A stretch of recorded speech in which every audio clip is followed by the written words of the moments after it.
Bonjour à tous et bienvenue dans cette nouvelle vidéo. Cette semaine, j'avais très envie de faire une vidéo un petit peu différente des semaines précédentes et j'ai choisi comme thème un thème qui me tient vraiment à cœur, qui est le thème de la préparation mentale et de l'écriture. Alors, je vais essayer dans cette vidéo, enfin d'ailleurs, je ne vais pas essayer, je vais le faire. Je vais répondre à deux questions. La première question, c'est comment j'en suis venue en tant que conseil et agent littéraire à penser que la préparation mentale pouvait servir l'écrivain. Et la seconde question, qui est évidemment la plus importante pour vous, c'est en quoi la préparation mentale est-elle utile à l'écrivain, tout du moins à la personne vraiment décidée à décoller en termes d'écriture. Alors, on va commencer par la première question, qui est comment j'en suis venue à penser que la préparation mentale pouvait servir l'écrivain. Alors, bon, pour ceux qui ne me connaissent pas, ça, c'est ma pomme, hein, avec mon logo coiffé, maquillé, voilà. Donc, je m'appelle Georgia Terzacou, je suis conseil agent littéraire. Avant de m'intéresser à la préparation mentale, je faisais mon métier sur diverses casquettes que j'avais acquises. Je suis depuis un certain nombre d'années blogueuse littéraire, présidente d'une association littéraire. Voilà, j'ai été lectrice indépendante pour des maisons d'édition, notamment pour leur service des manuscrits. J'ai gagné le prix de la critique littéraire en 2017. J'ai gagné plusieurs concours d'écriture.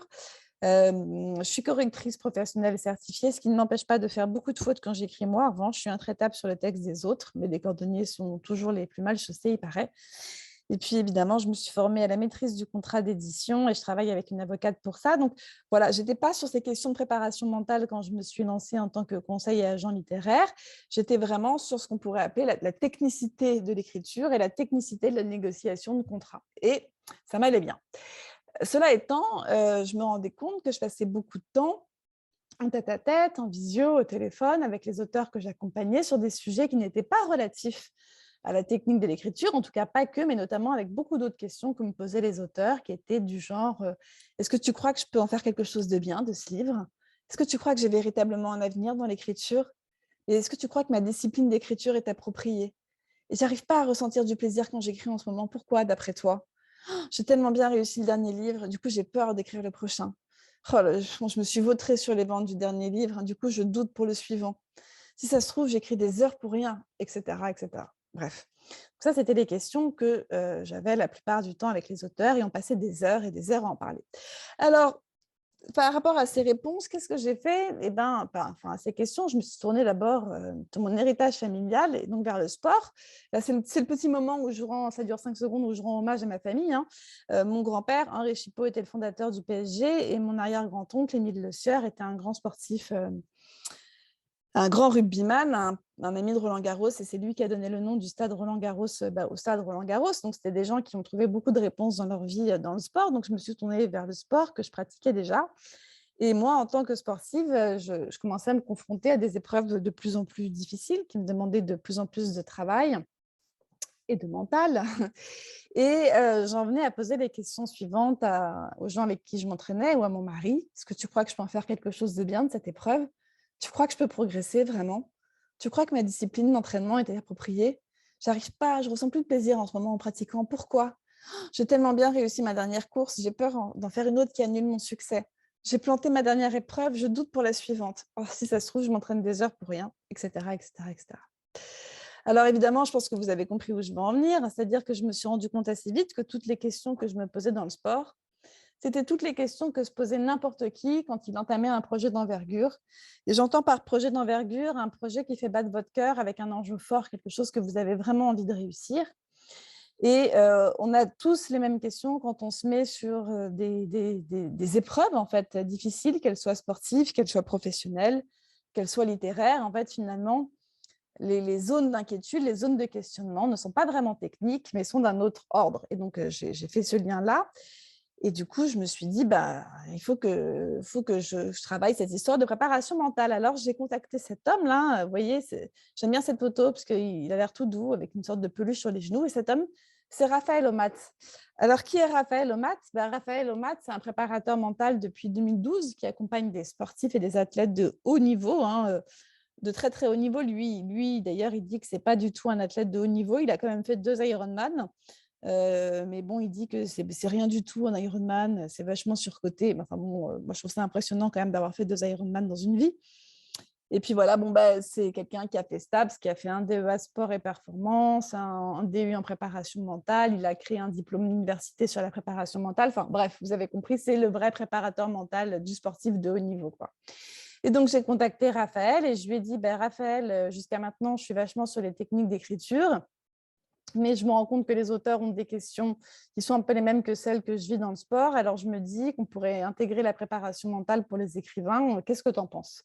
Et Raphaël, qui est en train d'écrire un livre, qui est toujours en train d'écrire un livre, m'a dit, super idée. Voilà donc comment j'en suis venue à penser que la préparation mentale pouvait servir les écrivains. Maintenant, on va s'intéresser à la vraie question, celle qui a de l'intérêt pour vous, c'est comment la préparation mentale peut vous être utile? Parce que c'est bien gentil de le dire, mais comment ça se passe concrètement? Alors, concrètement déjà, à quoi sert un préparateur mental? Un préparateur mental, ça n'est pas un psychologue. Un préparateur mental, ça n'est pas un entraîneur.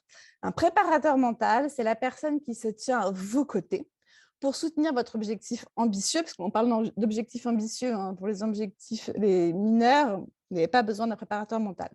Et le préparateur mental vous aide à améliorer votre performance. C'est le rôle du préparateur mental, c'est d'améliorer votre performance. Et alors là, normalement, vous êtes censé me dire, mais c'est quoi la performance, surtout quand on parle de littérature? Alors, pour répondre à cette question, on va se tourner vers cet homme que je ne connais pas, hein, mais que je n'ai jamais rencontré personnellement, qui s'appelle Timothy Gallwey. Mais donc, j'aime bien l'histoire de vie. Timothy Gallwey, c'était un étudiant en littérature anglaise à Harvard et c'était aussi le capitaine de l'équipe de tennis d'Harvard dans les années 60. Et puis, c'est quelqu'un qui a abandonné ses études pour enseigner le tennis et qui a écrit un premier livre qui s'appelle The Inner Game of Tennis. Et en fait, il avait un postulat très différent, surtout dans les années 60, qui consistait à dire que finalement, le rôle de l'entraîneur, au-delà d'entraîner physiquement le sportif au tennis, était de lever ou de contrôler les obstacles intérieurs qui se cachaient dans le sportif pour l'atteindre, pour l'aider à atteindre en fait son niveau optimum de performance. Et que ce potentiel pouvait être atteint finalement sans qu'on ait besoin d'un apport technique massif de l'extérieur. Alors, ça a tellement bien marché, les idées de Timothy Gallwey, qu'après The Inner Game of Tennis, il a fait la même chose avec la musique, le golf, l'entreprise, mais il n'a pas fait la même chose avec la littérature, mais c'est ce que nous sommes en train de faire, nous. Et en gros, pour résumer le point de vue de Timothy Gallwey, la performance, c'est le potentiel, qu'il soit inné ou acquis, moins les interférences. Alors, le potentiel inné, c'est par exemple, en ce qui concerne l'écriture, si vous avez un père bibliothécaire et une mère prof de français, vous avez plus de chances d'avoir déjà un inné en termes d'écriture plus simple que si vous avez des parents qui n'ont absolument pas été dans le domaine littéraire, c'est certain. Et puis l'acquis, après, c'est tous les dispositifs que vous mettez en place pour progresser dans votre écriture, c'est-à-dire les masterclass, les ateliers, les notes de lecture, les accompagnements, etc., etc. Il va de soi, et je l'ai souvent dit dans d'autres vidéos, mais je vais le redire là, que c'est illusoire de vouloir devenir un grand écrivain sans travailler à fond son écriture, et pas seul, je veux dire, avec des gens qui ont une certaine technicité. Hein. On ne devient pas tennisman sans un entraîneur au tennis, on ne devient pas un grand chanteur sans un prof ou un coach. Voilà, c'est pareil, c'est indispensable. Si vous ne travaillez pas votre potentiel, ce n'est même pas la peine d'espérer devenir un écrivain. Donc la performance, c'est votre potentiel moins les interférences. Moins les interférences. Alors, c'est important ce que je vais vous dire parce que le potentiel a ses limites. C'est-à-dire qu'on peut faire toutes les masterclass du monde et s'entraîner. À un moment, vous arrivez à un niveau plancher, quoi. Vous ne pouvez plus vraiment aller plus loin. Et en plus, les journées ne font que 24 heures. Donc, il faut quand même dormir, il faut faire autre chose. Et puis, souvent, vous avez un boulot à côté, des enfants, de la famille, des loisirs, etc. Ensuite, les gens qui veulent véritablement devenir écrivains, qui sont vraiment surmotivés, ont à un moment une sorte de technicité un peu similaire, c'est-à-dire que vous avez tous tourné dans des ateliers, des masterclass, etc. Vous avez tous conscience à peu près de ce qui fonctionne et de ce qui ne fonctionne pas, donc vous êtes à des niveaux similaires. Donc la différence, elle ne peut plus se jouer sur ce niveau-là, elle ne peut plus se jouer que sur la technicité. Donc, la différence, elle va se jouer sur ce qu'on appelle le mental et notamment sur vos interférences qui bloquent. Et les interférences, c'est tout ce qui relève des pensées, des émotions, du plafond de verre, de la motivation, de la confiance et de la foi en soi, etc. Toutes ces petites choses qui renvoient aux questions que j'ai montrées au début, qui, si elles peuvent vous apparaître anodines, ont en fait une importance colossale et jouent énormément dans votre façon d'appréhender votre parcours, votre potentiel et votre carrière d'écrivain.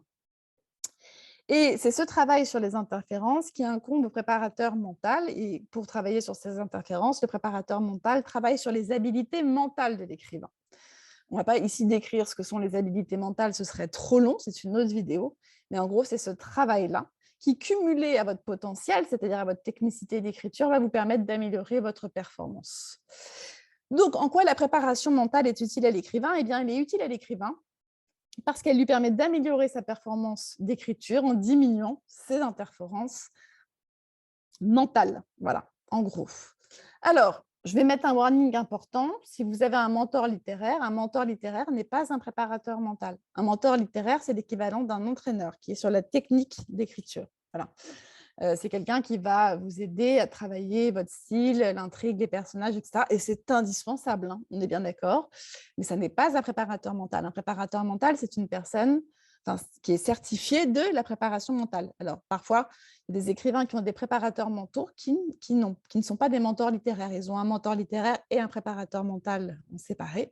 Ou alors, ça peut être la même personne comme ce que je fais moi. Voilà. C'est encore assez rare chez les écrivains. Beaucoup d'écrivains ont des mentors littéraires.